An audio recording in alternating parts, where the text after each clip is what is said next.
was a rough weekend for octogenarian commentators on ESPN. Didn't have on my bingo card Ryan Day using his first blush moments in victory to call out Lou Holtz for his comments said to Pat McAfee, I guess what you call Ty Schmidt, a producer, former intern, dressed as Lou Holtz. That was a phenomenal Lou Holtz. Phenomenal. The Lou Holtz post that game segment was hilarious. Brilliant. It was brilliant. With a Fogo de Chao reference and everything. It was really brilliant. It was hilarious. Beef all night long. So why is Ryan Day on tilt, man? Or like what? Walk me through. Why would he call out Lou Holtz? Because Lou Holtz became the face and the voice, and he made it personal. He didn't just say Ohio State. It was his teams. And Ryan Day, let's not forget this, came within a last-second field goal of probably winning the national title last year. I agree. I hear you. Yep. And I think, what is he, like 32-2 since he's been there? Those speak for itself. Who cares what Lou Holtz is saying? Who cares? I think there was a lot of people there who are tired of getting poked at. The fact that people think he's on the hot seat, that if he loses again for a third time in a row to Michigan, like all of a sudden they're going to have to fire him, to me is insane. I mean, it is insane. This guy's record, what he's done there, it's remarkable. And I think people forget this. Like, okay, he lost to Georgia. He lost to Georgia by a field goal, right? He lost to the arch rival back-to-back times. Those are really good teams he lost to. I get it. It's Michigan. But one thing he hasn't done, my colleague Urban Meyer, obviously has won 3 national titles and won one, early in his tenure at Ohio State. Urban had the games where he would lose to the team that you're like, how did they get blown out by Purdue, Iowa? Right? How did they get blown out by Purdue? Rondell Moore went all pew, pew, pew, pew on him. Like that happened. Ryan Day hasn't had those.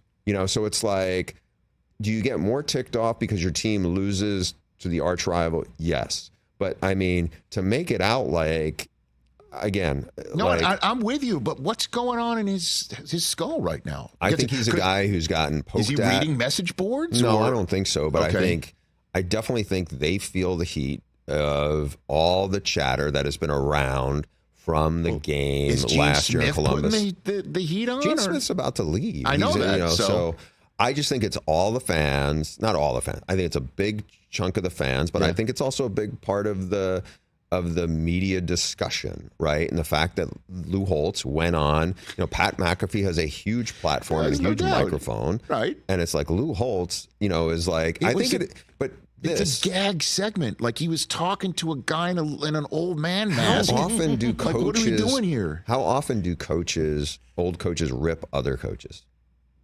But it's Lou's gone. Like Lou's gone from the scene, and it's Notre Dame, and he's the king. He's the king of talking up Notre Dame. Like, I mean, honestly, he's the king of that. I was there, in the 80s when he had Rocket Ismail ruin my senior year, Bo's last season. Like, does it matter if he's 78 or 88? Does it really matter? But it just doesn't. He's old. It just doesn't. It doesn't. It's. You're like, you're Ryan Day. You just won at Notre Dame. I know. Look, trust me. My text is filled on the weekends with Ohio State Buckeye friends of mine talking about his play calling is stinks, and this is just, when they're struggling against Indiana in the first half, he's got to go. I mean, that sort of stuff. But what's his contract? What's his contract there? I mean, it's not like he's up, right? I mean, my guess is at some point Ryan Day will go to the NFL. You do. At some point, yes, because unlike the guy he followed, Ryan Day came from the NFL, right? He was worked with Chip Kelly at the Eagles. He has more of an NFL background. Quite honestly, I feel like he would be probably a good fit in the NFL. He's a really good offensive mind. We see some of that.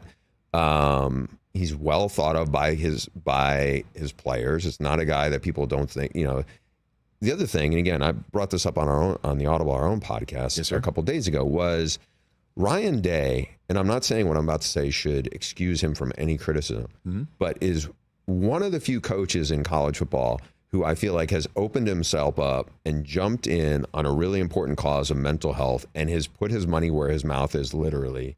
And I know it's a personal issue to him, but he does some really, impressive work off the side. It's not like you see his program has guys getting in trouble all the time or all these other issues. Again, I'm not saying that means he shouldn't be criticized if his team doesn't beat the arch rival.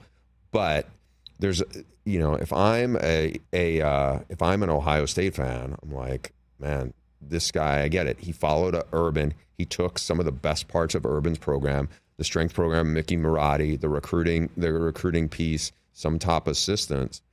But the transition's been really good.